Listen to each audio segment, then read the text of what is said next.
Welcome to DWBI Adda channel. Please subscribe for latest training videos. Hello everyone. We are back again with a new topic of PostgreSQL. In this session, we are going to add new columns to a table and also drop columns from the PostgreSQL table. Let's begin the session.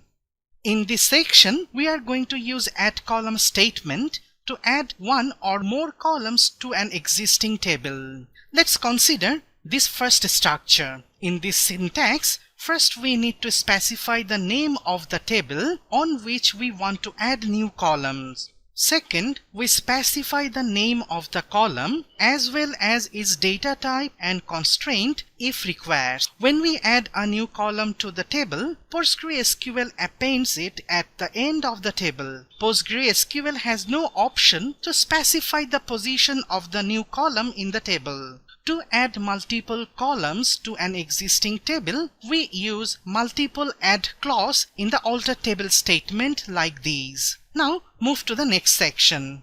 In this section, we will use drop column clause in alter table statement to drop one or more columns of a table. To drop a single column of a table, we use the drop column clause in the alter table statement like these. When we remove a column from a table, PostgreSQL will automatically remove all the indexes and constraints that involved the dropped column. If we want to drop multiple columns of a table in a single command, we have to use multiple drop column clauses in alter table statement. If the column that we want to remove is used in other database objects such as views, triggers, stored procedure, etc., we cannot drop the column because other objects are depending on it. In this case, we need to add the cascade to drop the column and all of its dependent objects. Now we will go to pgadmin and continue there. In this session, we will work with this group member table. It contains only two columns, ID, which is an auto increment column, and another one is this name column. Now we will add a country column with the data type varchar. It will add this new column at the end of group member table.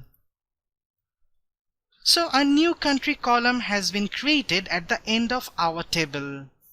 Now consider this statement. It will create two new columns, player ID and bat position, in the group member table. Now display the table. Now in group member table, we have total 5 columns, but all the new columns contains only the null values. We can easily assign values to the specific column using this update command. This update statement will add data in the player ID and bat position column for the name Robin Smith. Let's execute this. So we have updated player ID and bat position column for Robin Smith. We can even do more operations. Suppose if we want to set the country equals to New Zealand for the ID greater than or equal to 100. So it will update these 4. Let's execute this. Now check the data.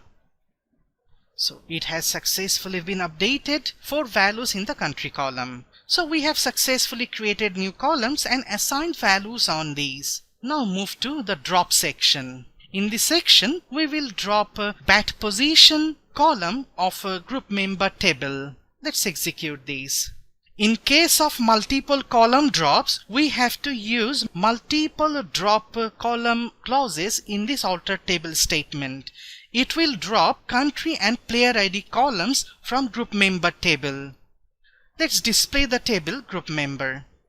Now it has only 2 columns. So we have successfully dropped columns from the table. So that's all from pgadmin. Now returning to the presentation. Today we have demonstrated how to add and drop columns from tables. That's all for today. See you in the next tutorial.